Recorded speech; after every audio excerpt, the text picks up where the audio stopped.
ప్రార్థన చేసామా? చేయలే.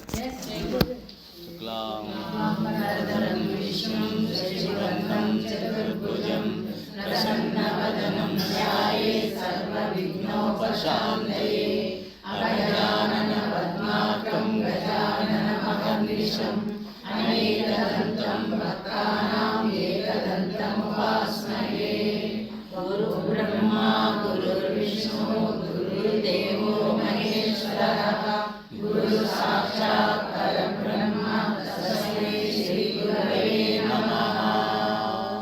ఓం సహనా భవతు సహనౌ భునక్తు సహ వీర్యం కరవావహై తేజస్వినావధీతమస్తు మా విద్విషావహై.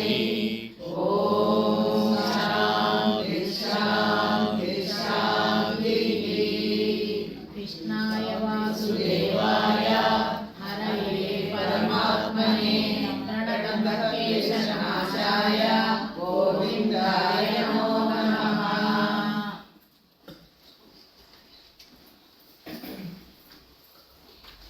మనం ఎప్పుడైనా సరే భగవంతుని గురించి పూర్తిగా ఫలితం పొందాలి అంటే ఉత్తమ భక్తుల యొక్క సాంగత్యం, వారి ఏం చెప్తున్నారో వారు చెప్పినటువంటి మాటలు, వారి ప్రవర్తన, అవన్నీ కూడా మనం నేర్చుకోవాలి. మీకు ఆల్రెడీ చెప్పున్నట్టున్నాను ఈ కథ. వ్యాస మహర్షి కొడుకు ఎవరమ్మా? శుకుడు పుట్టుకతోనే బ్రహ్మ విద్య అబ్బినవాడు, పుట్టుకతోనే బ్రహ్మ విద్య జ్ఞాని. ఆయనకి మాయ అన్నది అసలు అంటలా. అయితే నాకు అన్ని వాళ్ళ తండ్రి ఏమైనా చెప్దామని ప్రయత్నిస్తే, ఎవరు? వ్యాస మహర్షి. ఆయన ఏం వినేవాడు కాదు, నాకు అన్నీ తెలుసు అనేవాడు. ఇంకా తెలుసుకోవాల్సింది ఏమీ లేదు, అంతే కదా. వేదాలు ఏం చెప్పాయి? నువ్వు ఏదైతే నేర్చుకోవాలో అది బ్రహ్మ విద్య. ఏ ఒక్క విద్యను, ఈ విద్యను నేర్చుకుంటే అన్ని విద్యలు నీకు వచ్చినట్టే అని చెప్పడం జరిగింది. ఏమిటా విద్య? బ్రహ్మ విద్య. అంటే భగవంతుడికి సంబంధించిన బ్రహ్మ విద్య. అది తెలుసుకుంటే అన్నీ చాలు. నాకు అది తెలుసులే అన్నాడు ఆయన. ఎందుకంటే గుణాతీత స్థితిలో ఉన్నాడు. ఇలా కాదు అని ఏం చేస్తాడంటే జనకుడి దగ్గరికి పంపిస్తాడు. జనకుడు ఆయన రాజు. కుమారా, కొన్ని ఒక మాట విను, నేను చెప్పింది.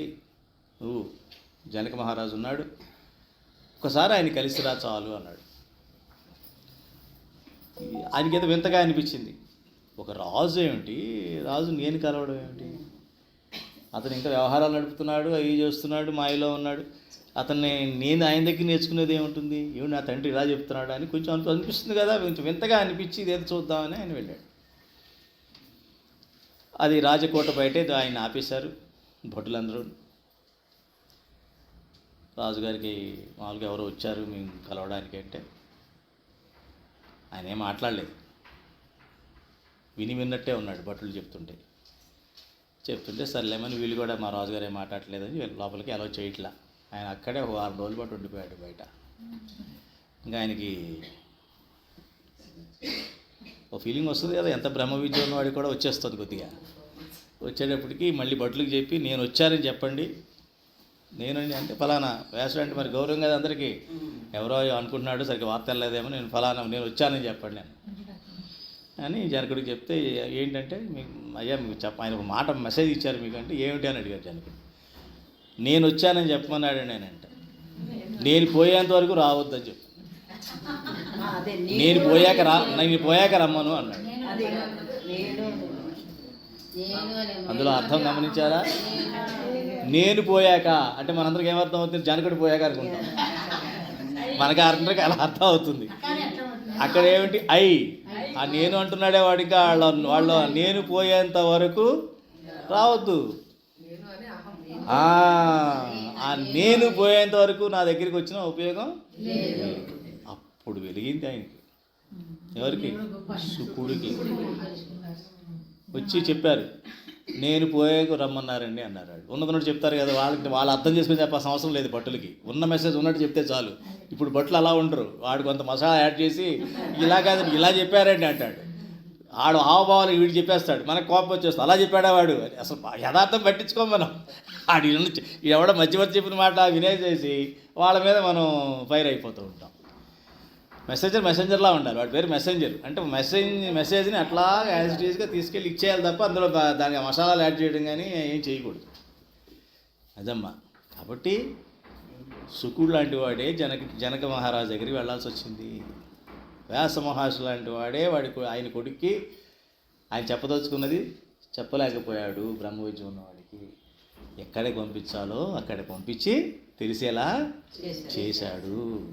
అలాగే భగవంతుడు కూడా మనకేం చెప్తున్నాడంటే, ఒక చిన్న భక్తుడు పెద్ద భక్తుడిని ట్రైనింగ్లో ఉండాలి, అతను ఇంకొక పెద్ద ఆయనలో ఉండాలి. ఇట్లా భక్తుల పరంపరలో ఉండాలి తప్ప అది కాదు పక్కకి వెళ్ళిపోయామా కొంచెం ఇంకంతే. కాబట్టి ఇప్పుడు ఉద్ధవుడు అన్నవాడు పరమ భక్తుడు శ్రీకృష్ణుడికి. మొత్తం భాగవతం సారాంశం అంతా కూడా ఇప్పుడు మనకి ఉద్ధవ గీతలో మనకి దాదాపుగా అర్థమవుతుంది. జాగ్రత్తగా వినండి అమ్మా. ద్వారకను విడిచి వెళ్ళుడని శ్రీకృష్ణుడు యాదవులకు చేసిన హెచ్చరికను వినిన ఉద్ధవుడు శ్రీకృష్ణుని సమీపించి ఇలా అన్నాడు. ప్రభు, దేవాదిదేవా, నీ దివ్య సంకల్పం నాకు కొద్దిగా అర్థమైనది. ఋషిశాపం వలన జరగనున్న యాదవ కుల నిర్మూలనం తరువాత నీవు నీ దివ్యధామానికి మరలిపో సంకల్పించుకున్నట్లున్నది. నా ఊహయే నిజమైతే నీ నుండి ఎడబాటును నేను సహించగలనా స్వామి? నన్ను కూడా నీతోనే తీసుకొని పోతే నేను నీ పాదసేవ చేసుకుంటూ ఉంటాను, అనుగ్రహించు అని కన్నీరు మున్నీరుగా ఏడుస్తున్న ఉద్ధవునితో శ్రీకృష్ణుడు ఇలా అన్నాడు. అంటే భక్తుడు ఎప్పుడు కూడా విలపిస్తాడు, భగవంతుడి కోసం విలపిస్తాడు. మంచి ఆనందంగా ఉన్నప్పుడు ఆలాపిస్తాడు. ఇందా మీరు గానం చేసినట్టుగా భజన చేసినట్టుగా ఆలాపనలు చాలా చేస్తాడు. కానీ భగవంతుడికి ఏమన్నా బాధ కలిగితే, భగవంతుడికి ఉండడు అని తెలిస్తే విలపిస్తాడు, విలవెల్లాడిపోతాడు. ఉద్ధవా, నీ ఊహ సరి అయినదే. నా అవతార కార్యం సమాప్తమైనది. బ్రహ్మాదులు వచ్చి వైకుంఠానికి మరలి రమ్మని వేడుకున్నారు. నేటికి 7వ దినాన ద్వారకా నగరాన్ని సముద్రుడు ఆక్రమించుకుంటాడు. యాదవ కుల నాశనం కూడా ఆనాటికి ముగుస్తుంది. అప్పటి నుండి కలియుగం ఆరంభమవుతుంది. ఈ కలియుగంలో మానవులు ధర్మాన్ని విడిచినవారు, ఆచారం లేనివారు, అన్యాయపరులు, మిక్కిలి రోషావేశపరులు, మందమతులు, అల్పాయుష్కులు, బహురోగ పీడితులు, నిష్ఫలమైన పనులు చేసేవారు, నాస్తికులు అయి ఒకరినొకరు మెచ్చక నచ్చని వారై ఉంటారు.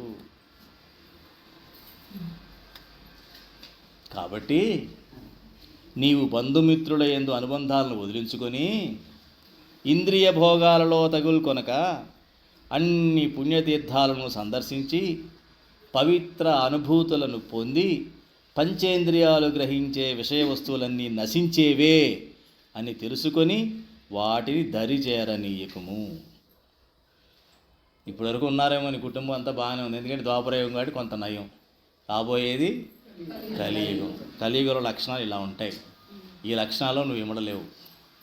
కాబట్టి జాగ్రత్తగా నువ్వు తీర్థయాత్ర చేసుకుంటూ దూరంగా ఉండి జనాలందరికీ అని చెప్పి సలహా ఇస్తూ ఇంద్రియ మనోవికారాలను నిగ్రహించి ఈశనత్రయాన్ని వర్జించి మోద ఖేదాదుల యందు సమభావంతో మెలిగి, మోదం అంటే సంతోషం, ఖేదం అంటే దుఃఖం. సంతోషం దుఃఖం రెండిట్ల యందు కూడా సమభావంతో మెలిగి, ఇందాక మన శ్లోకంలో చెప్పుకున్నట్టుగా గీతలో, ఈ జగమంతా పరమాత్మచే అధిష్ఠింపబడిందిగా తెలుసుకొని మాయ అతని వశముందున్నదని తెలుసుకొని, ఎవరి వశం? భగవంతుని వశంలో జ్ఞాన విజ్ఞాన యుక్తుడవై ఆత్మానుభవ సంతుష్టుడవై విశ్వమంతా నేనే అని ఎరిగి వర్తించాలి అని శ్రీకృష్ణుడు బోధించాడు. ఉద్ధవుడు భక్తి శ్రద్ధలతో ప్రణమిల్లి ఇలా అన్నాడు. ప్రభు, నీ మాయకులోనైన నా వంటి పామరులైన సాంసారికులకు వైరాగ్యము సన్యాసము అంత సులువుగా అబ్బవు కదా. అట్టి వారికి గత్యంతరం ఏమిటి? బ్రహ్మాది దేవతలు కూడా భ్రాంతులైపోతుంటారు. నీ భక్తులైన పరమభాగవతులు మాత్రము నీ మాయకు లోబడరు. యోగీంద్రులకైనా గృహస్థులైన స్త్రీ పురుషులకైనా నీ నామస్మరణమే మోక్షప్రదము. కనుక పరమేశ్వర, నీ చరణాల శరణమే నేను ఆశ్రయిస్తున్నాను, నాపై కృపతో నన్ను అనుగ్రహించు అని ప్రియభృత్యుడైన ఉద్ధవుడు వేడుకొనగా స్వామి కరుణతో ఇలా అన్నాడు, ఉద్ధవా, ఆత్మకు ఆత్మయే గురువు. కుతర్కాలలో చొరక సన్మార్గవర్తివై నా పరంధామానికి చేరగలవు. యోగులు నన్ను ఎల్లప్పుడూ పరమపురుషునిగా ధ్యానిస్తూ ఉంటారు. జీవజంతువులలో మానవులు ఉత్తములు, మానవులలో నిరంతర ధ్యాననిష్ఠులని యోగులు ఉత్తములు. సంశయగ్రస్తులు నన్ను తెలుసుకొనలేరు. నేను సత్వగుణం కలవారి చేత గ్రహింపబడగలను. చూసారా సత్వగుణం ఎంత ముఖ్యమో? నేను సత్వగుణం కలిగిన వారి చేత మాత్రమే గ్రహింపబడగలను. అదేంటండి, మా అందరికీ భగవంతుడు అర్థమైపోతున్నాడు కదా, మరి మాకందరూ సత్వగుణం ఉంది అనుకో, తప్పేం లేదు. సత్వగుణం కాస్త కోస్త ఉండబట్టే మీకు భగవంతుడు కొంచెం అర్థమవుతున్నాడు. కానీ ఎంత ఉంది ఇప్పుడు? 2%, 3% ఉంది. 100కి 2-3% ఉంది. మహా అయితే 10% ఉంది. అది చాలా పెరగాలన్నమాట. ఆయన పూర్తిగా గ్రహించాలంటే, ఆయన శక్తినంతా గ్రహించాలంటే, ఆయన అనుగ్రహం పూర్తిగా పొందాలంటే సత్వగుణాన్ని బాగా పెంచుకోవాలి అని చెప్పి భగవానుడు ఉద్ధవునకు అవధూత యదు సంవాదాన్ని ఇలా చెప్పాడు. ఇప్పుడు ఏ రకంగా ఈ యొక్క ఇంద్రియాలని మనం ఇంద్రియ బారిన పడకుండా ఉండాలని చెప్పాడు కదా. వాటి బారిన పడకుండా అన్నింటిలోనూ పరమాత్మను చూసే అవగుణ మంచి గుణాన్ని అలవాటు చేసుకో, సత్వగుణాన్ని పెంచుకో అన్నట్టు చెప్తూ ఉదాహరణగా చెప్తున్నాడు. ఎవరిది? అవధూతయ్య గురించి చెప్తున్నాడు. అంటే ఇప్పుడు అవధూతలు ఎవరు? దత్తాత్రేయుడి గురించి ఇప్పుడు కొంత ఆయనకు శ్రీకృష్ణ పరమాత్మ స్వయంగా చెప్పాడు దత్తాత్రేయుడి గురించి. ఒకనాడు యదు మహారాజు సంచరిస్తుండగా వర్ణాశ్రమ ధర్మాలను దేహ సంస్కారాలను విడిచి నిశ్చింతగా నిర్లిప్తతో ఆనందంగా తిరుగుతున్న ఒక దివ్య పురుషుని వంటి అవధూతను చూశాడు. అంటే ఈ లోకాంతో సంబంధం లేకుండా నిర్వికారంగా ఎటువంటి ఆచార వ్యవహారాలు ఏమి పాటించకుండా అసలు ఈ లోకానికి సంబంధం లేనట్టుగా ఆయన అలా పిచ్చివాడుగా తిరుగుతున్నట్టు కానీ గమనించాడు. ఆయనే దత్తాత్రేయుడు. రాజు ఆశ్చర్యచకితుడై ఇలా అడిగాడు, ఓ మహాత్మా, మా వంటి సంసారణం ఇంద్రియ భోగాలు, భార్య, పుత్ర, గృహ, వస్తు, వాహనాది సంపదలు ఉంటేనే సుఖించగలవని అనుకుంటాం. కానీ నిన్ను చూస్తుంటే ఇవి ఏవీ లేకపోయినా నీ ముఖవర్చస్సు ఆనందంతో వెలిగిపోతున్నట్టు కనిపిస్తోంది. మేము మా జీవితమంతా అర్థకామాలను పొందడానికే శ్రమించుతాము. నీవు మాత్రం ఏమీ కోరకుండా, ఎలాంటి కర్మ చేయకుండా, సర్వము త్యజించి పసివాని వలె, జడుని వలె, జ్ఞాననిధినైనా అజ్ఞాని వలె సంచరిస్తున్నావు. ఆనందమే నీ ఆహారమేమో అనిపిస్తోంది. ఇలాంటి అద్భుత స్థితి నీకు ఎలా ప్రాప్తించిందో తెలుసుకోవాలన్నది. దయచేసి చెప్పవలసింది అని ప్రార్థిస్తున్నాను అనగా అవధూత ఇలాగ ప్రారంభించారు. రాజా, నా బుద్ధి అనేకులైన గురుతల్యుల నుండి అనేకమైన విషయాలను సేకరించి జ్ఞానాన్ని సంపాదించింది. వాటిని వరుసగా వివరిస్తాను, విను.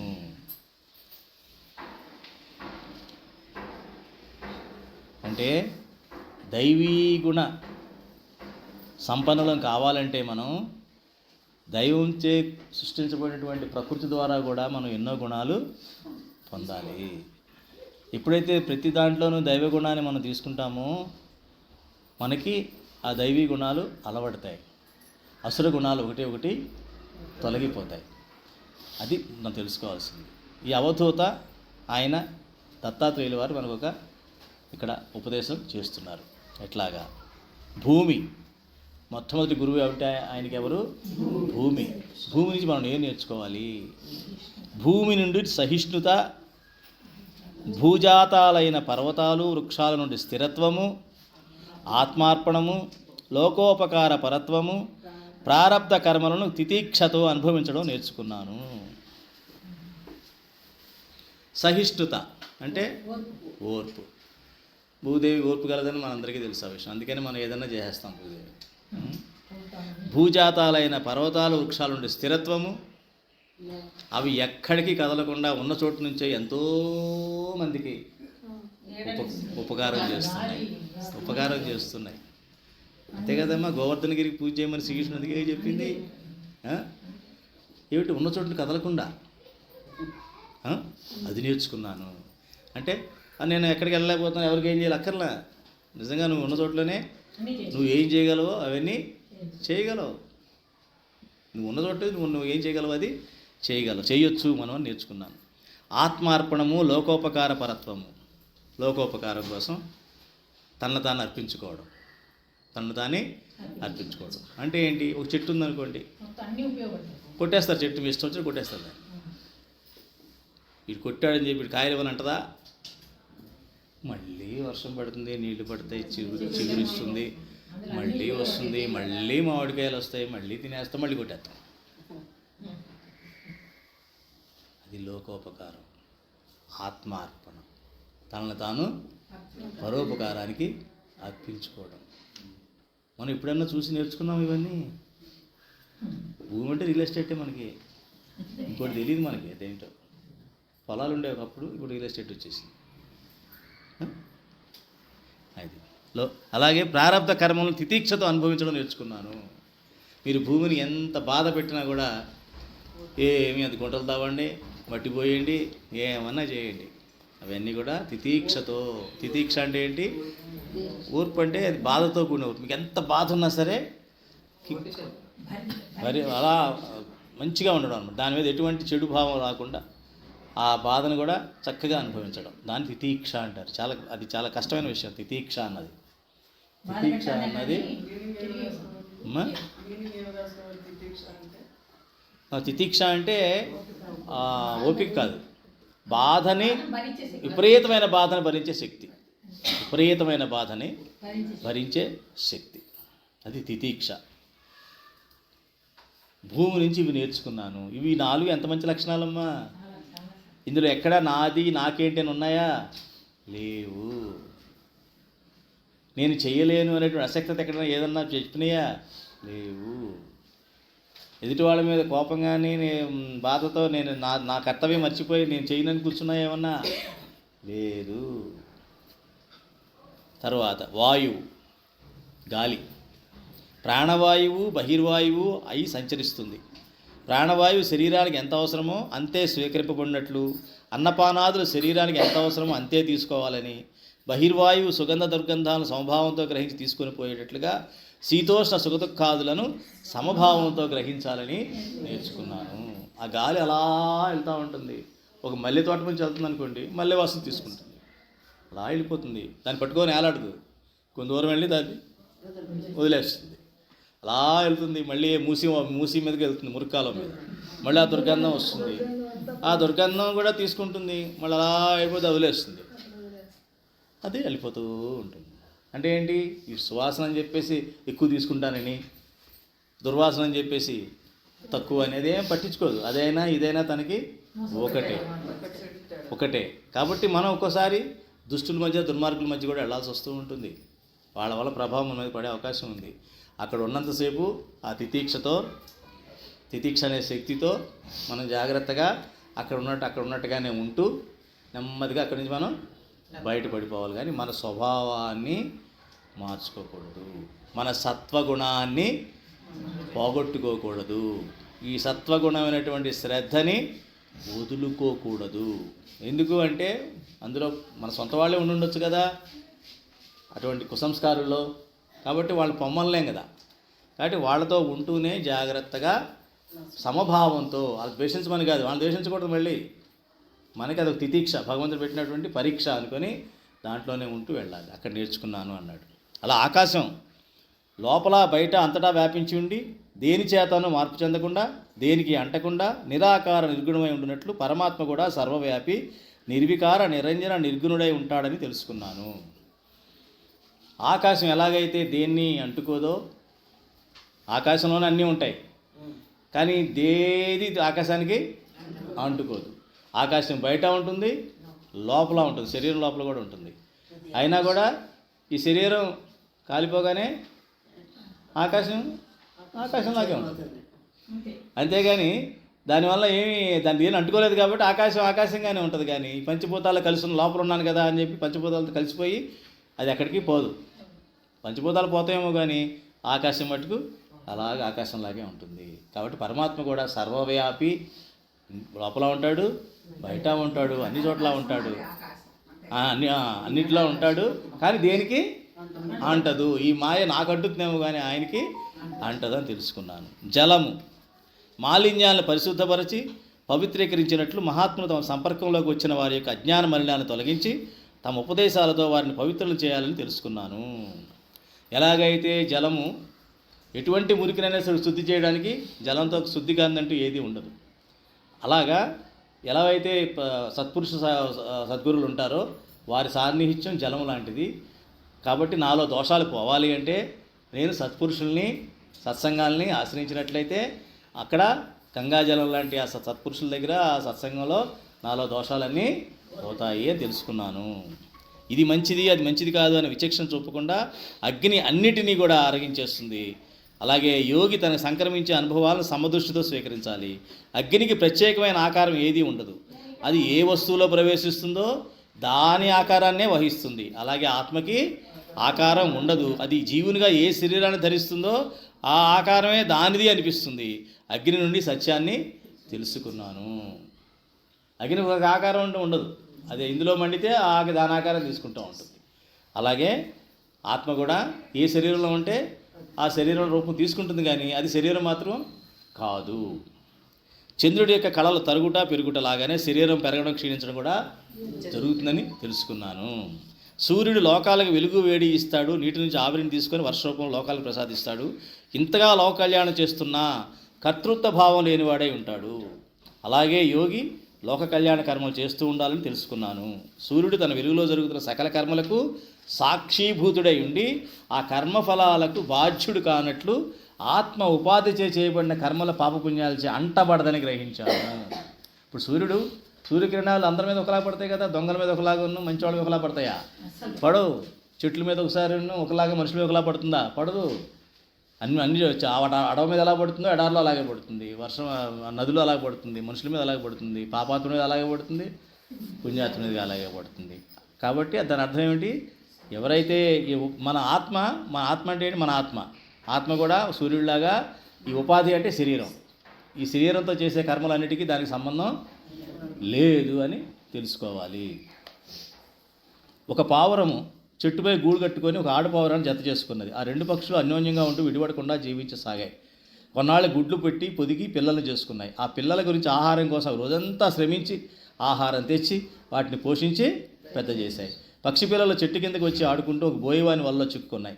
పిల్లల్ని విడిపించపోయి తల్లి పక్షి కూడా వలలో చిక్కుకున్నది. మగపావురం వచ్చి గూడు శూన్యంగా ఉండడం చూసి భార్యాబిడ్డల వియోగ బాధను భరించలేక వలలో ఉన్న పరివారాన్ని చూసి విడిచి వెళ్ళలేక వాటిని విడిపించాలని ప్రయత్నించి తాను కూడా వలలో చిక్కుకున్నది. ఇలాగ విలపించినది, ఓహో, పుట్టినప్పటి నుంచి స్వేచ్ఛా విహారిణై ఉన్న నేను స్త్రీ వ్యామోహంలో పడి ఈ వలలో చిక్కుకున్నాను, ఇప్పుడు రక్షించేది ఎవరు అని ఈ పావురం నుండి నేను నేర్చుకున్నది ఏమిటంటే, మానవుడు భార్య గృహ పుత్రాదులు యందు మమకారాన్ని పెంచుకొని సంసార వలలో చిక్కుకొని తన జీవిత లక్ష్యమైన మోక్ష సాధన విస్మరిస్తాడు. అలాగా చెయ్యరాదని. సరే, అది అంటే ఇక్కడ స్త్రీ అంటే మీరు పురుషుడు, అట్లా ఒకళ్ళు మ్యూచువల్గా. కాబట్టి మోక్ష సాధన లక్ష్యాన్ని మనం విస్మరించకూడదు, చాలా జాగ్రత్తగా ఉండి వ్యామోహంలో పడకుండా ఉండాలి. ఎంతవరకు ఉండాలో అంతవరకు కర్తృత్వ భావంతో కర్తవ్యం నిర్వర్తించేసేసి మన మోక్ష సాధన లక్ష్యాన్ని ప్రథమంగా పెట్టుకోవాలి. కొండ చిలువ నుండి నేను తెలుసుకున్నది ఏమిటంటే, యోగి ఆహారం గురించి వెతుక్కుంటూ నానాయాతన పడకుండా లభించిన ఆహారం ఎటువంటిదైనా దాని బాగోగుల గురించి విమర్శించకుండా ఆరగించాలి. ఆహారం లభించకపోతే సహనంతో నిరాహారంగా ఉండిపోవాలి. అది చాలా ఇంపార్టెంట్. అందుకే అంటారు, ఎవరికైనా సరే ఆధ్యాత్మిక చింతనతో ఆధ్యాత్మిక ఆచరణలో ముందుకెళ్ళాలంటే ముందు కంట్రోల్ చేయాల్సింది నోరు. మొట్టమొదటిగా కంట్రోల్ చేయాల్సింది జ్ఞానేంద్రియం, నోరు. ఇది జ్ఞానేంద్రియం కర్మేంద్రియం రెండు ఉన్నాయి ఇందులో. ఒక పక్కన రుచి, ఒక పక్కన మాట. ఈ రెండింటిని కానీ కంట్రోల్ చేయగలిగితే, మాటలనేమో పాలలాగా వాడితే జిహ్వనని తగ్గించుకుంటూ వెళితే కానీ ఆధ్యాత్మిక సాధనానికి ముందుకి పోదు. కానీ ఆహారం లేకపోతే విలువలు ఆడిపోము మనం, అక్కడే వస్తుంది ప్రాబ్లం అంతా. సాత్విక ఆహారం తీసుకుంటూ కూడా దాన్ని పెద్ద పెద్ద చర్చలు కదా, మిల్లెట్ తినాలా, మళ్ళా మిల్లెట్లు తినాలా, లేకపోతే గేమ్ కొత్తగా ఏం మాట్లాడుతుంటారు వీళ్ళంతా. నాకు దాని మీద పెద్ద తెలియదు. ఏదో రకంగా ఆహారం గురించి మాట్లాడుకోవడమే మనం, అదే చర్చ. అయితే రుచికరంగా లేకపోతే ఆరోగ్యానికి. ఒక పక్కన దంపుడు బియ్యం లేదా ముంపుడు బియ్యం ఏదో ఒకటి. ఈ రకరకాలు అంటే మొత్తానికి ఈ ఆహారం అన్నది మనల్ని వదలదు. అంటే ఇక్కడ చెప్పేది ఏంటంటే యోగి కావలసిన వాడు దీనికి చాలా తక్కువ ప్రయారిటీ ఇవ్వాలి. అన్నిట్లో తక్కువ ప్రయారిటీ దీనికి ఇవ్వాలి. లేదు అంటే వదిలేయాలి. హాయిగా ఉపవాసం భగవంతుడు వీళ్ళ ఉపవాసం ఇచ్చాడే అనుకోవాలి. అంతేగాని ఇది లేదు అని దాని చుట్టూ ఇక రోజంతా గందరగోళం చేసేసి ఇంకేదో అయిపోయినట్టుగా మనం చేస్తున్నాం. కాబట్టి ముఖ్యంగా మనల్ని భ్రమలో పెట్టేది ఇదే ఆహారమే. కాబట్టి కొంచెం దాన్ని జాగ్రత్తగా కంట్రోల్ చేసుకుంటూ ఏకాదశి వ్రతం కరెక్ట్గా చేసినట్లయితే ఇది అలవాటు అవుద్దమ్మా. ఏకాదశి వ్రతం కానీ కరెక్ట్గా చేస్తే అంటే పళ్ళు తినాలి. ఈ వయసులో అసలు తినకుండా ఉండకూడదు. పళ్ళు అవి తింటూ ఉంటే జాగ్రత్తగా ఏకాదశి చేసినట్లయితే ఇది అలవాడుతుంది. లేకపోతే ఇది అలవాటు అవ్వదు. ఇప్పుడు ఏమైందమ్మా, ఇంట్లో ప్రతి ఇంట్లో 4 రుచులు వచ్చాయి. ఒకప్పుడు ఇంటిలి బాధ ఒకే రుచి ఉండేది, ఉండేవాడు ఒకతే ఉండేది. కాబట్టి ఆవిడ ఏం పెడితే శుభ్రంగా తినేవాళ్ళు. ఇప్పుడు 4 తరాలు ఇంట్లో ఉంటున్నాయి, నలుగురు 4 రుచులు. ఏ రుచి నచ్చకపోతే మళ్ళీ జొమాటో రుచి ఒకటి వస్తుంది, ఇంకేదో రుచి వాడు. ఈ రకరకాల 4 రుచులు వచ్చేసినాయి వాళ్ళ ఇంట్లో. ఒక రుచితోనే ఆధ్యాత్మిక సాధన రావట్లేదురా బాబు అని గొడవ పెడితే ఇప్పుడు ఇంట్లో ఉన్న 4 రుచులతో ఎక్కడ వస్తుందో ఎలా వస్తుందో తెలియదు. అది చాలా ముఖ్యమమ్మా. కాబట్టి కొండ చిలువలాగా అది ఎక్కడికి కదలదు. అక్కడికి ఏదో వస్తే తింటుంది. ఏది రాకపోతే 4 రాకపోతే పడుకుంటుంది, కడుపు మనకు పడుకుంటుంది. కానీ ఆహారం కోసం ప్రత్యేకమైన కృషి అదేమి చేయదు. సముద్రం గంభీరంగా ఉంటుంది, సముద్ర గర్భంలో నిశ్చలంగానే ఉంటుంది. అలాగే యోగి గంభీరుడై నిశ్చల మనస్కుడై ప్రశాంత చిత్తుడై ఉండాలి. నదుల నుండి ఎంత నీరు వచ్చినా సముద్రం పొంగదు, నదులు ఎండిపోయినా సముద్రం ఎండదు. సముద్రం ఎండదు, సముద్రం పొంగదు. నదులు వరదలంతా నీళ్ళు వచ్చినా కూడా అదేం పెరగదు. సో నదులన్నీ ఎండిపోయినాయి సార్ మొత్తం దేశంలో అన్నా కూడా అది సముద్రం అదే లెవెల్లో ఉంటుంది. అలాగా ఉండగాలి అంటే ఉన్నప్పుడు పొంగిపోవడాలు, లేనప్పుడు కుంగిపోవడం రెండు కూడా ఉండకూడదు అని సముద్రం వల్ల నేను తెలుసుకున్నాను. మిడత ఏం చేస్తుంది, దీపకాంతికి ఆకర్షణకు వరసించిపోయి నశించిపోతుంది. అలాగే వీడు ఏం చేస్తాడు, మానవుడు కూడా అందమైనటువంటి రూపాలు చూసి, అందమైన బిల్డింగులు చూసి, అవన్నీ చూసి వాడికి లోనైపోయి వాడిని వాడు కాల్ చేసుకుంటూ ఉంటాడు. తేనెటీగ నుండి తెలుసుకుంది ఏంటంటే అది పుష్పాలను తేనె గ్రహిస్తుంది. సరిగ్గా అది సంధ్యా సమయం అయ్యేటప్పటికి ఏం చేస్తుంది, తామరపు అట్లా క్లోజ్ అయిపోతుంది కదా, లోన పడే అది చనిపోతుంది తనకి తెలియకూడదు. అంటే ఏంటనమాట, ఈ జిహ్వ మీద వాటి మీద మనం వెనకాల పడకూడదు. అలాగే ఏనుగు కూడా ఏం చేస్తుంది, అది కూడా స్త్రీ వ్యామోహంలో పడి అది చచ్చిపోతుంది. ఒక ఏనుగుని పట్టుకోవాలంటే పెద్ద గొయ్యి తవ్వి ఆ పక్కన ఆడ ఏనుగుని పెడతారు. అప్పుడు ఏం చేస్తుందంటే ఇది ఇలా వచ్చేసి అది పడిపోతుంది అనమాట. ఒకవేళ అందులో పడకపోయినా సరే అది మిగతా ఏనుగుల మీద గొడవ చేసేస్తుంటుంది అనమాట. అది ఆ రకంగా తేనె పట్టు తీసేవాడిని నేర్చుకుంది ఏంటంటే దాచిపెడతాడు, కూడబెట్టి అది ఎవడో పట్టుకుపోతాడు. తస్కరులు అంటే దొంగలు పట్టుకుపోతారు. దొంగలో మన ఇంట్లో వాళ్ళు తర్వాత తరాల పట్టుకుపోతారు. అది కనుక సంగ్రహాశక్తిని, లోభ ప్రవృత్తిని దరిచేయాలని ఇవ్వరాదు. సంగ్రహాశక్తులు అంటే ఉన్నదల్లా అన్ని కనబడిందల్లా నాకే కావాలని పూర్తిగా దాచేసుకోవడం, పోగు చేసుకోవడం ఒకటి. రెండోది లోభం అంటే ఏంటి, నీ దగ్గర ఉంటే 10 మందికి ఇవ్వచ్చుగా, నీకు ఉపయోగపడినప్పుడు. నేను దాచిపెట్టుకుని ఎవరికి దొంగలకు అప్పచెప్తాడు. అంతా కలిపి దొంగలకి అప్పచెప్తాం. దొంగలు అంటే ఏంటి, అనర్హులు అనమాట. అర్హత లేని వాళ్ళకి అప్పచెప్తాము. అది లేడీ నేర్పిన పాఠం ఏంటంటే అడవిలో స్వేచ్ఛగా విహరించే లేడీ వేటగాని వాద్యాలు పరవశించిపోయి పట్టుబడిపోతుంది. అలాగే ఈ డ్యాన్సులు, ఈ పాటలు వాటికి లోనయ్యారంటే మీరు అయిపోతారు. ఋషిశృంగుడు అంతే కదా, ఋషిశృంగుడికి అది తెలుసు కదా. ఋషిశృంగుడు అట్లాగే బ్రహ్మచర్యంతో ఉండగా ఆడు వస్తే కానీ వర్షాలు పడవని చెప్పారు. దశరథుడు ఏం చేస్తాడు, అప్పుడు ఎవరిని పంపిస్తాడు, ఎవరినమ్మా ఎవరో కావాలని పంపిస్తాడు, గుర్తురాట్లా పేరు.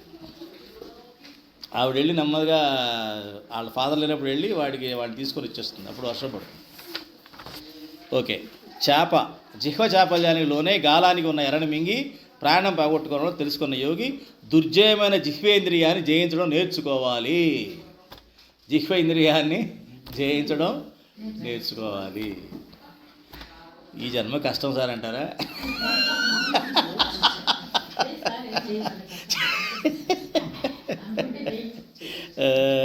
అది అనుకోక్కర్లేదమ్మా. అలా అంత కఠిన నిర్ణయాలు అందరూ తీసుకోలేరు. కఠిన నిర్ణయం అక్కర్లా. భగవంతుడు తలుచుకుంటూ తినేయి ప్రసాదం అనుకొని. అంతే. ఇప్పుడు నేను ప్రసాదం పెడతారు మీరు, ఇందులో నచ్చదంటే అది పిచ్చి పని, అది దేవుడు పెట్టిదో ఏదో తినేయాల్సిందే. ఓ తక్కువ తిను కావాలంటే. కాబట్టి ప్రసాదంగా తిను. ప్రసాదం ఎక్కువ తినాం కదా, ఎంత కావాలో అంతే తింటాం. అలా తీసుకుంటే మనకి ఇబ్బంది ఉండదు. అది నెమ్మదిగా రావాలి, ఒకసారి రాదు, అది కష్టం. ఎందుకంటే అదంటూ లేకపోతే జీవితం ఎందుకు అనిపిస్తుంది. జీవితానికి రుచికి ముడేసాం మనం, ఏం చేయాలి మరి? జీవితానికి రుచికి ముడేసాం, ఏం చేయలేం. కాబట్టి ఇది కొంచెం ఆలోచించాల్సిన విషయమే. ఏదమ్మా తినలేరు కదా, పోనీ నేనేది అది అదే ఎంతైనా కూడబెడతావు ఇది తినేక.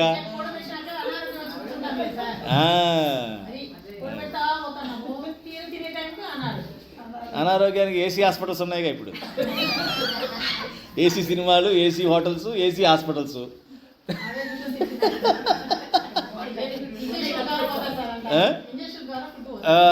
అది పైప్ పెట్టి పోస్తూ ఉంటారు అక్కడ. జిహ్వలేదు పాడలేదు, ముందు నోరు తెరుగు గొట్టం పెట్ట అందులో పోసేయండి రైట్కి అంటారు. ఓకే. పింగళ అనే వేశ్య నుంచి కూడా నేను పాఠం నేర్చుకున్నాను. ఈ సుఖ సంపదలన్నీ తాత్కాలికమైనయే, శాశ్వతానాన్ని ఇచ్చేవాడు ఆ సర్వేశ్వరుడే. ఇంటికి ఇప్పటికే కాలసర్పం నా వయసులో చాలా బాగా కబలించి చేసింది కదా, మిగిలిన అవకాశంలోనే జీవితాన్ని చక్కబెట్టుకోవాలి అని ఆ అమ్మాయి డిసైడ్ చేసుకుంది. ఎవరికైనా సరే జ్ఞానోదయం ఒకసారి వచ్చిందంటే పరమాత్మ దగ్గర అవుతారు. లేదు ఉన్నదే బాగుందనుకుంటే పరమాత్మకి దూరం అవుతారు. కురరము అనే పక్షి ఉందన్నమాట. ఇది కొన్ని మాంసం మొక్కలు తెచ్చుకొని గూట్లో దాచుకుంది. వాటిని కాపాడుకోవడానికి నిద్రాహారాలు మాని కూర్చునేది. ఒకనాడు ఆ చెట్టుపై ఉన్న ఇతర పక్షులు ఎక్కడ ఆహారం దొరక ఆ కుర్రం గూట్లో దూరి దాంతో పోట్లాడి ఆ మాంసం మొక్కలు ఎత్తుకొని పోయినాయి. అప్పటి నుంచి ఆ కుర్ర నిశ్చిత్తగా ఉండసాగింది. అప్పటి వరకు కూడబెట్టిన దానికి ఎవడ పట్టుకుపోతాడు కాపలా కూర్చుంది. అవి వచ్చి పట్టుకుపోయారు. అమ్మాయి అనుకుంది, ఇంకేం కాపలా కాల్సిన ఏమి లేదు, ప్రశాంతంగా ఉంది కదా. అది నేర్చుకున్నాను. కాబట్టి దాచుకోవడం దుఃఖహేతు కనుక నాది అంటూ ఏమీ లేని నేను పరమ సుఖశాంతులతో సంతోషంగా ఉండగలుగుతున్నట్లు తెలుసుకున్నాను. ఏ విధమైన మాయామర్మము తెలియని వాడే ఆనందంగా నవ్వుకుంటూ ఆడుకునే పసిబిడ్డడు నాకు ఆదర్శప్రాయుడు. ఒక కన్య తన తల్లిదండ్రులు గ్రామాంతరం వెళ్ళి ఉన్న సమయంలో ఒంటరిగా ఉన్నప్పుడు ఇంటికి అతిథులు వచ్చారు. వంటకు బియ్యం సిద్ధంగా లేనందున ఆమె కొంచెం ధాన్యం దంపవలసి వచ్చింది. పరిస్థితిని అతిథులు తెలుసుకోరాదని ఆమె పెరటిలో ధ్యానం చేయసాగింది. గాజుల గలగల శబ్దం వినిపించరాదని ఆమె 2 గాజులు చేతులకు ఉంచి మిగిలిన వాటిని తీసేసినది. ఆ 2 గాజులు కూడా చిరుశబ్దాలు చేస్తుంటే ఒక్కొక్క గాజునే చేతులకు ఉంచుకొని పనిని ప్రశాంతంగా ముగించుకున్నది. ఈ కన్య నుండి నేను తెలుసుకున్నది ఏమిటంటే, ఎక్కువ మంది జనులు ఉన్న చోట ధ్యానం కుదరదని, ఇద్దరున్నా మాట్లాడుకోవడం వలన ఏకాగ్రత కుదరదని, ఏకాంతమే ధ్యాన సిద్ధికి ఏకైక మార్గం అని తెలుసుకున్నాను. ఈ ఏకాంతం ఎంత కష్టం. ఒక బోయేవాడు ఒక బాణాన్ని తయారు చేసుకుంటూ దాని యొక్క ములుకు సరిగ్గా బిగింపడిందో లేదో అని తన మనస్సు దృష్టి ఏకాగ్రపరిచి చూస్తుండగా ఆ పక్కన ఒక ఆ దేశపు రాజుగారు వెళుతున్నా వాడి దృష్టి మరల్చకుండా తన పనిలో నిమగ్నమై ఉండడం చూసి ఏకాంతమే కాదు ఏకాగ్రత కూడా చాలా అవసరమని తెలుసుకున్నాను. మన ఏకాంతంలో అంటే ఏమవుతుంది? ఆలోచనలు పుట్టలుగా వచ్చి మీద పడిపోయి జొయ్యని దోమలు లాగా పడిపోతాయి ఆలోచనలు. కాబట్టి ఏకాంతమే కాదు ఏకాగ్రత కూడా అవసరం. అందుకని ఏం చేస్తారు మహాపురుషులు కానీ పెద్దవాళ్ళు కానీ భక్తులు కానీ ఏం చేస్తారు? ఏకాంతంగా ఉన్నప్పుడు మాల చేస్తారు, నామజపాన్ని సాగిస్తూనే ఉంటారు తప్ప ఇంకా వేరే దానికి వెళ్ళరు. దేనికోసం? ఏకాగ్రత. రావు. దానికి ఒక కారణం ఉందమ్మా.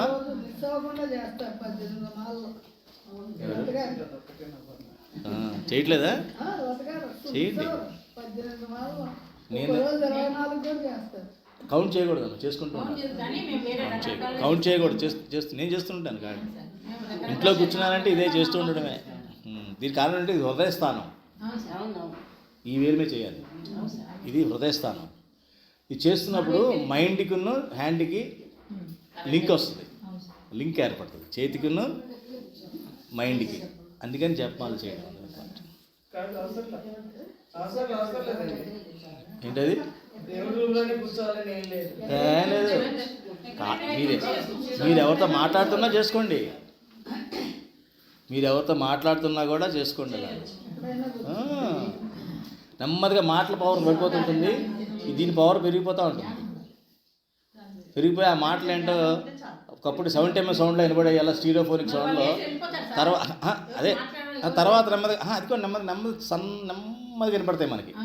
ఒకప్పుడు చాలా ఆనందంగా ఉత్సాహంగా ఉత్సాహం రేకెత్తించినట్టుగా పెద్ద పెద్ద సినిమా సౌండ్ పెట్టుకున్నట్టుగా ఆనందంగా ఉంటుందన్నమాట. మీరు అలా అలా చేయగా వాడు ఏంటో మాట్లాడుతున్నాడు, అది నీ పెదాలు కదులుతున్నా నాకేం వినపట్లేదు అంటారు సినిమాలో ఉంది. నీ పెదాలు కదులుతున్నాయి కానీ నాకేమీ వినపట్లేదు అన్నట్టుగా వాడి పెదాలు కదులుతుంటే నీకేం వినపడదు. లోపల భగవంతుడు నడుస్తున్నాడు కదా, వాడికి అర్థమైపోతుంది వీడు నన్ను చూడట్లేదు, వాడు ఎక్కడో చూస్తున్నాడు.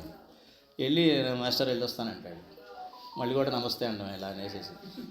నాకు నమస్తే చెప్తూ కూడా వీడు చేస్తున్నాడు అని చెప్పి వాడు అక్కడి నుంచి మళ్ళీ మాట్లాడకుండా మళ్ళీ ఆలోచించి వస్తాడు. ఈసారి ఊరికే ఖాళీ ఉన్నప్పుడల్లా ఇంట్లో తోసినప్పుడు తలుపు కొట్టడు, వాడి తోసినప్పుడల్లా వచ్చి మన టైం లాగాడు. అమ్మో అక్కడ తప్ప ఎక్కడికి వెళ్ళొచ్చు అనుకుంటాడు వాడు. అంటే తప్పదమ్మా, భగవంతుడి దగ్గర చేయాలంటే కొన్ని దుష్టశక్తులు దూరం చేసుకోవాలి. మాల అన్నది నెంబర్ 1 జపమాల హ్యాపీగా ఉంటుంది. నేను బస్సులో వెళ్ళినా ట్రైన్లో వెళ్ళినా చేసుకుంటూనే దానికి ఏం చేస్తారంటే గోముఖం పెట్టుకుంటాను. మరీ ఓవర్గా ఎందుకులే తెలియడం కానీ గోముఖం అదేం లేదమ్మా, కనపడచ్చు. అదే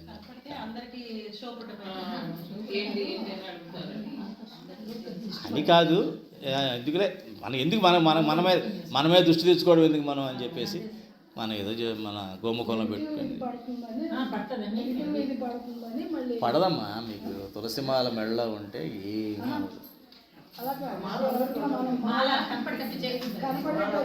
అది తులసిమాల ఉంటే మిమ్మల్ని ఏ దుష్టశక్తి మిమ్మల్ని ఏమీ చేయలేదు, ఆమెను దూరం పారిపోద్ది.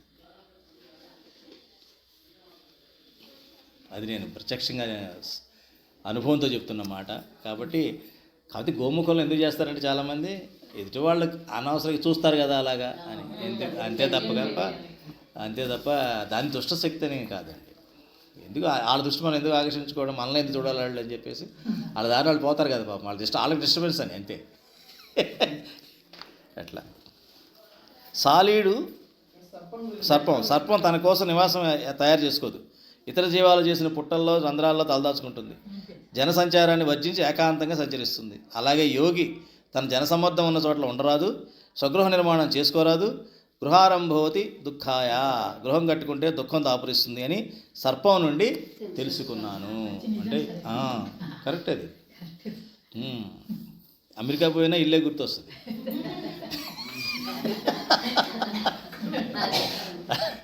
4 నెలలు అయింది, 5 నెలలు అయింది, ఏమైపోయిందో ఇల్లు.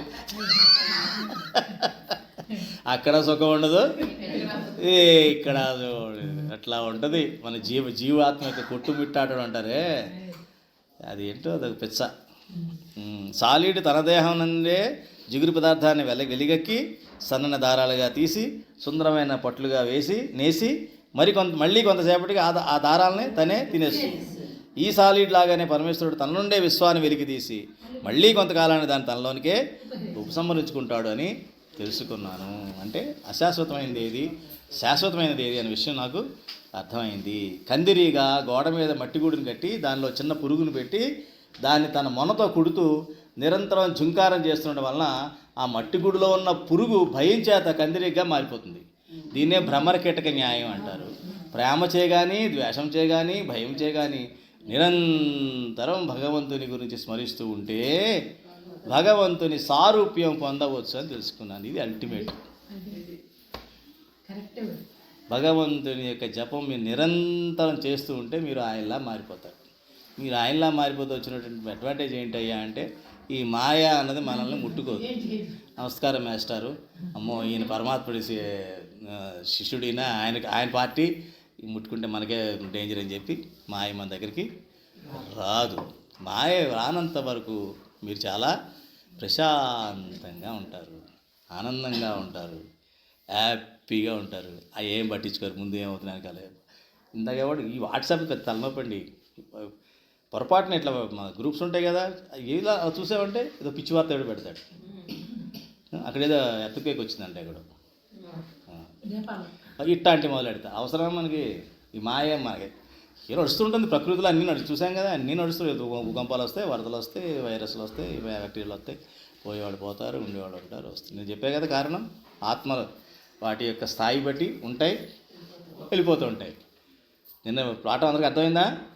అది అర్థమైతే మీకు మొత్తం అర్థమైనట్లు లెక్కమ్మా. నేను చెప్పింది కానీ అర్థం చేసుకుంటే. కాబట్టి ప్రతి ఆత్మ తన స్థాయిలో ఉంటుంది తెలుసుకొని వాళ్ళకి చేయూతనివ్వండి. చేయూతనిచ్చినప్పుడు చెయ్యి అందించినప్పుడు వాళ్ళు ఆగేస్తారు కిందకి మాయ ఎక్కువైతే. మళ్ళీ జాగ్రత్త పడాలి అక్కడ. జాగ్రత్త పడి ఏ ఆత్మకు సంబంధించిన వరకు అది గుణపాఠం నేర్చుకుంటూ ఉంటుంది. అంతే తప్ప ఇందులో భగవంతుడికి ఎవరి మీద కూడా ప్రేమ కానీ ద్వేషం కానీ రెండూ ఉండవు. కానీ తనను ప్రేమించిన వాడి మీద ప్రేమ ఉంటుంది. ద్వేషం అయితే ఎవరి మీద ఉండదు. కానీ ప్రత్యేకించి ఎవరైతే తనను గుర్తు చేసుకొని తన కోసమే ఉంటూ తన్నే తలుస్తూ ఉంటాడో వాళ్ళ మీద మటుకు ఆయన ఎక్స్ట్రా ప్రేమ చూపిస్తాడు. అదే వాళ్ళే భక్తులు. కాబట్టి ప్రతి ఆత్మ కూడా ఆ స్థాయికి చేరాల్సిందే.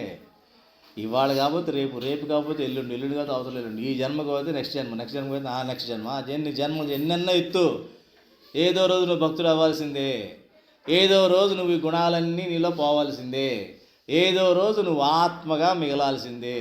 ఎప్పుడైతే నువ్వు ఆత్మగానే మిగిలి ఏ శరీరాన్ని తగిలించుకోవడానికి ఇష్టపడవో, ఈ ఆత్మ ఎప్పుడైతే ఏ శరీరాన్ని తగిలించుకోవడానికి ఇష్టపడదో, సాల్రా బాబు నమస్కారం అని చెప్పేసి అంటుందో, ఆ రోజు భగవంతుడు నీకు ముక్తిని ఇచ్చి వచ్చినట్టు లెక్క. కానీ అంతేగాని ఇప్పుడున్నవాళ్ళు ఈ ఎవరైతే ఈ భక్తులు అన్నవాళ్ళు ఈ ఆధ్యాత్మిక చేస్తున్న అందరూ పిచ్చాళ్ళు వాళ్ళు వీళ్ళు అనుకునే వాళ్ళు అన్నేవండి. ఎవరైనా సరే ఈ స్థాయికి రావాల్సిందే ఏదో ఒక రోజు. రాని రోజు ఆత్మజ్ఞానం రాకుండా ఈ యొక్క జీవుడికి ముక్తి అన్నది లభించదు. కాబట్టి మనం ఏం చేయాలి? అందరూ ఎందుకు లేరండి అలా ఉండరు. ఎందుకంటే వాడి యొక్క స్థాయి ఇంకా కింద ఉందన్నమాట. అంటే జస్ట్ జంతువు నుంచి ఇప్పుడే మనిషి అయి ఉంటాడు వాడు. ఫస్ట్ మనిషి జన్మ అయి ఉంటుంది వాడికి. సో ఇంకా ఇన్నెత్తాలో వాడు ఎత్తి ఎత్తి ఎత్తి ఎత్తి ఎత్తి కష్టాలు పడి పడి పడి అప్పుడు ఉంటుందన్నమాట. అంతే కదమ్మా. పల్లెటూరు అడవిలో ఉన్నవాడు వాడు మనిషే కదా. మనం మనుషులు సిటీలో ఉన్నవాళ్ళం. వాళ్ళకి మనకి ఎంత ఫరక్ ఉంది? ఎందుకు? మనిషే కదా ఇద్దరు.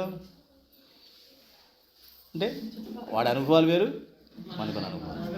మనకి చాలా అనుభవాలు అయిపోయినాయి. ఎందుకని? మనం ఆ స్థాయి నుంచి ఎదుర్కొంటూ వచ్చాం. మనం కూడా అడవిలో పుట్టాం ఫస్ట్లో. ఆ అనుభవాలు అయిపోయినాయి కాబట్టి మళ్ళీ జన్మ ఎత్తాం. ఈ ఆత్మకి అనుభవాలు అయిపోయాయి. అట్లాగా విలేజెస్ అనుభవాలు, టౌన్ అనుభవాలు అన్నీ అయిపోయి సిటీ అనుభవాలు వచ్చేసినాయి. ఇక్కడ కూడా మాయ కలియుగం మొత్తం పూర్తి కనబడుతోంది. ఇక లాభ నష్టాలు సుఖ దుఃఖాలు అన్నీ తెలిసిపోతున్నాయి. తెలిసిపోయి చిరాకు పుడుతోంది ఇంకా జీవుడికి.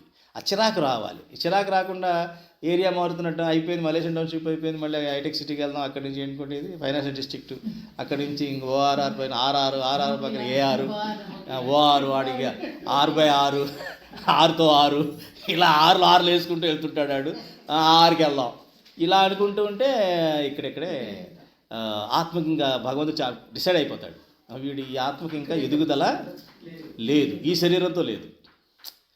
ఈ శరీరంతో వీడు ఇంకా జ్ఞానానికి ముందుకు వెళ్ళట్లేదు. కాబట్టి వీడికి ఇంకో శరీరం రెడీ చేసి సరైన శరీరాన్ని ఏదో రెడీ చేసి దీనికి ఇక్కడికి మంగళం పాడేస్తాడు. అమ్మా పరారు అవడం అంటే ఇక్కడ మీరు ఆ సాధన చేయకుండా మనం ఉన్నట్టయితే అర్థమవుతుందంటే మీరు ఇంకా కర్మలు పెంచుకుంటూ పోతారు. కర్మలు పెంచుకుంటూ పోతే ఆయన మంచిగా జన్మనిద్దాం రెడీ అవుతున్నా కూడా ఇంకా నెగిటివ్ మార్కులు పడుతూ ఉంటాయి. మనమే చేసుకుంటూ ఉంటాం. చూసారా కోతి కథ ఉండేది చిన్నప్పుడు. అది ఏ పని ఇలాగ ఏం చేస్తుంది. మన చిన్నప్పుడు ఒక మోరల్ స్టోరీ ఉండేది. ఏంటి ఆ కర్ర మన సామిలులో గుర్తుందా? ఆ చెట్టు కట్ చేసి పెట్టి అందులో ముక్క పెడితే కొయ్య ముక్క అందులో కూర్చొని కాలు అందులో పెట్టి దాన్ని ఇలా పీకుద్ది అనమాట. పీకి అది ఊడిపోగానే టప్ అనేది కొట్టుకొని వచ్చి మీకు చెప్పలేదు ఇవన్నీ? అప్పుడు చదవలేదో మీరు పెద్ద.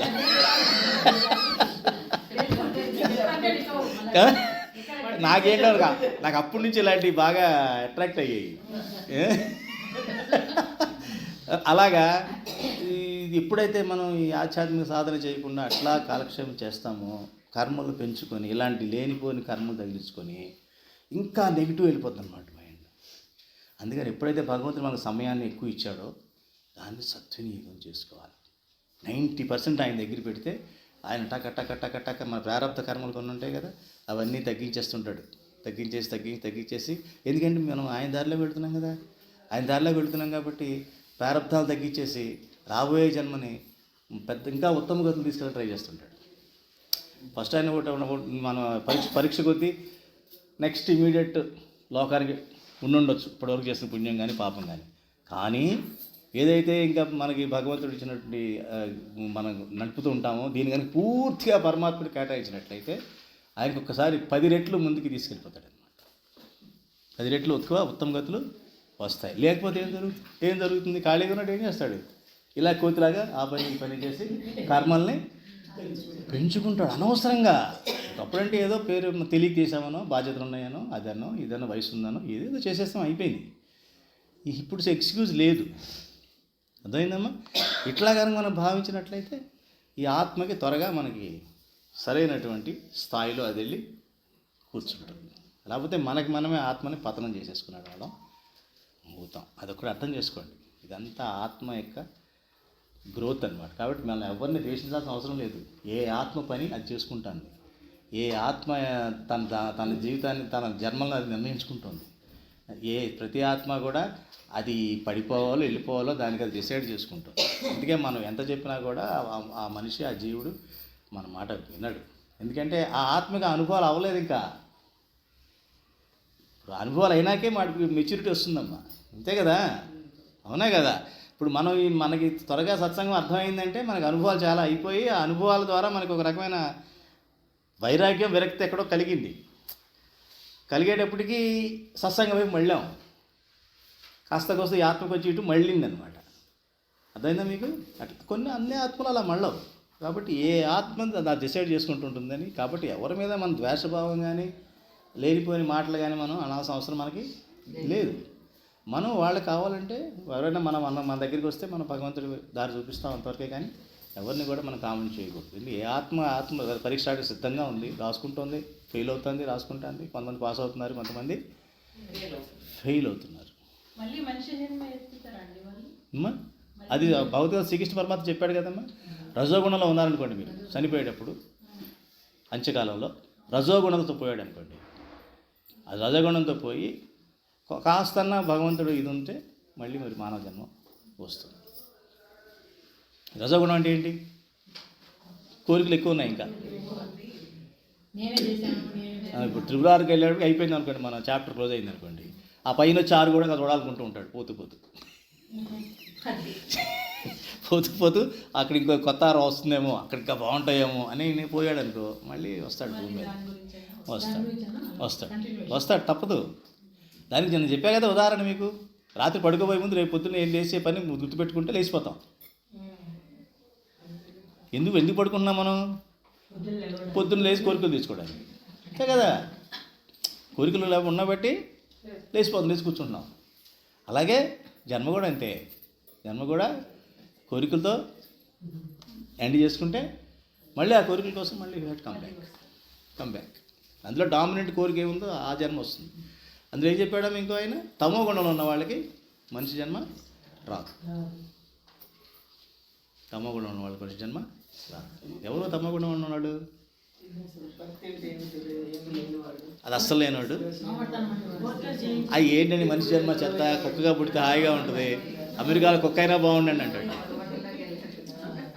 అమెరికాలో కుక్క అయినా బాగుండండి, బాధ్యత లేకుండా మాంసం తినొచ్చండి. ఆడి కావాలంటే వాడు బీరు కూడా పోతుంటాడు వాడు అప్పుడప్పుడు.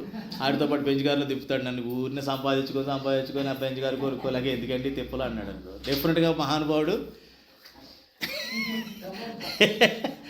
అక్కడ అది తమో గుణం. ఈ తమో గుణం ఉన్నవాళ్ళు ఈ రకంగా ఆలోచిస్తారు. ఈ జంతువులు పెట్టరండి నాకన్నా అంటూ ఆ మాట పొరపాటును కూడా ఎవరు కూడా అనొద్దు. వాడికి పోయి వాడు తవ్వుకుంటున్నట్టే లెక్క. భగవంతుడిని ఇంకా పొందలేడు, జంతువు పొందలేదు. అందుకనే ఇవాళ జంతువుతో ఎందుకు అందరూ ఆనందంగా ఉంటున్నారంటే వీడు జంతు జన్మే బతుకుతున్నాడు కాబట్టి. అంటే జంతు జన్మ అంటే తప్పుగా అంటలేదమ్మా, వాళ్ళని పాపంగా అంటలా, దానికి దగ్గరగా ఉంటున్నాడు. ఈ బుద్ధిని మన భగవంతుడికి ఇచ్చిన బుద్ధిని అటు వాడకపోయేటప్పటికి ఆటోమేటిక్గా కంఫర్ట్గా ఫీల్ అవుతున్నాడు. ఇప్పుడు 2 మనుషులు కలిసి ఉండడానికి ఇష్టపడలేదు.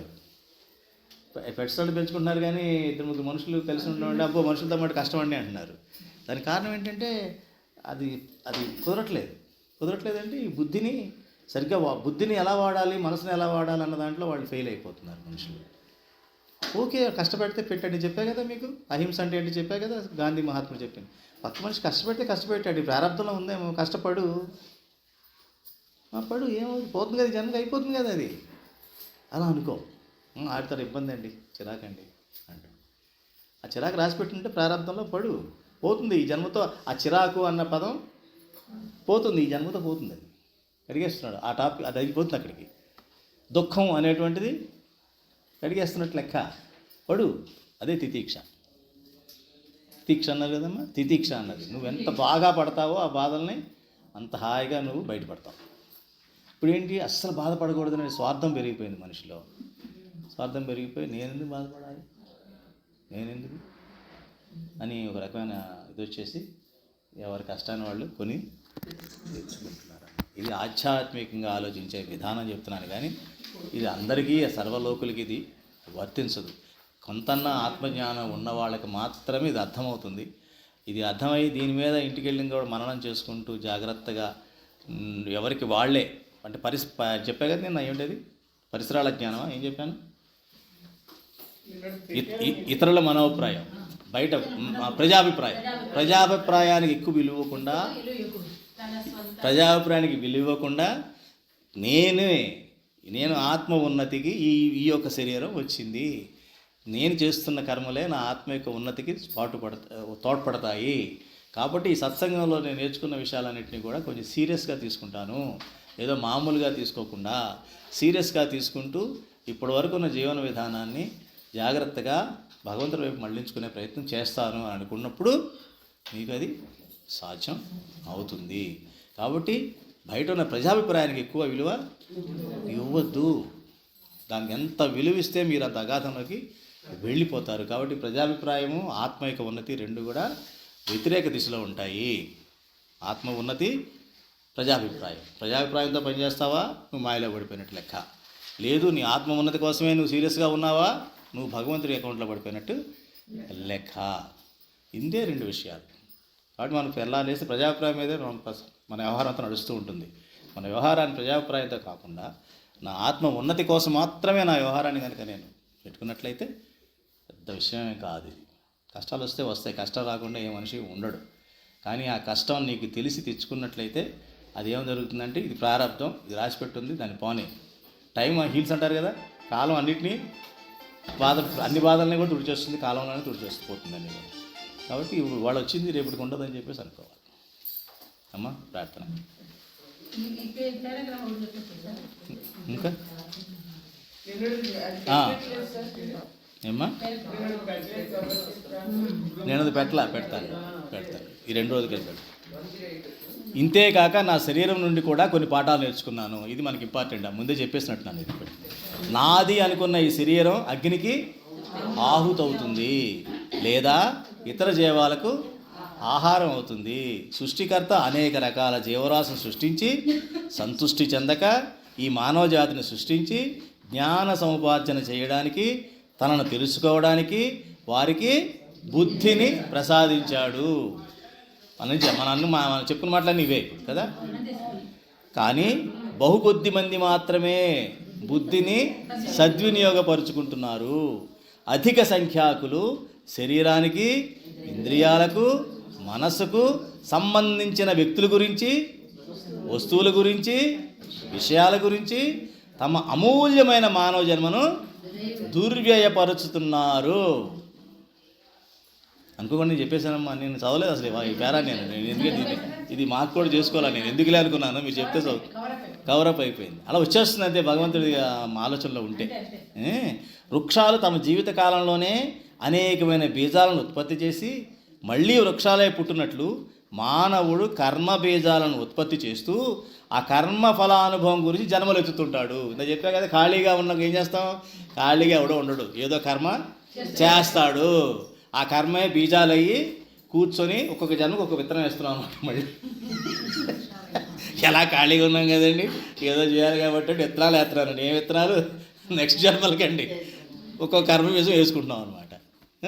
అది అందుచేత ఇంద్రియాలను తృప్తిపరిచే కర్మలను చేయకుండా ఏ పవిత్ర కార్యం చేయడానికి ఈ శరీరం ఇవ్వబడిందో ఆ శరీరం పతనం కాకముందే ఆ పవిత్ర కార్యాన్ని నెరవేర్చి దేహాభిమానాన్ని వీడి వివేకము వైరాగ్యాలు సాధించి పరిపూర్ణ జ్ఞానంతో ఆ పరమాత్మ సాయుధ్యాన్ని పొందాలని తెలుసుకున్నాను. రాజా, నేను ఇప్పుడు చెప్పిన గురువుల నుండి నా శరీరం నుండి నేర్చుకున్న పాఠాలను నిజ జీవితంలో అవలంబిస్తున్నాను.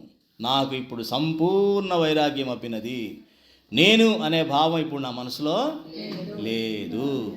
నాది అనే ప్రసక్తి లేదు. ఎలాంటి కోరికలు లేవు. అందుచేతనే నేను ప్రశాంతంగా ఆనందంగా ప్రకాశిస్తున్నట్లు మీకు కనిపిస్తున్నాను అని చెప్పిన దత్తాత్రేయ అవధూత సంగరహితుడై సమచిత్తాన్ని సాధించాడు అని శ్రీకృష్ణుడు ఉద్ధవుడికి చెప్పాడు. నెక్స్ట్ క్లాస్లో బద్ధులంటే ఎవరు, ముక్తులంటే ఎవరు, భక్తులంటే ఎవరు తెలుసుకుందాం.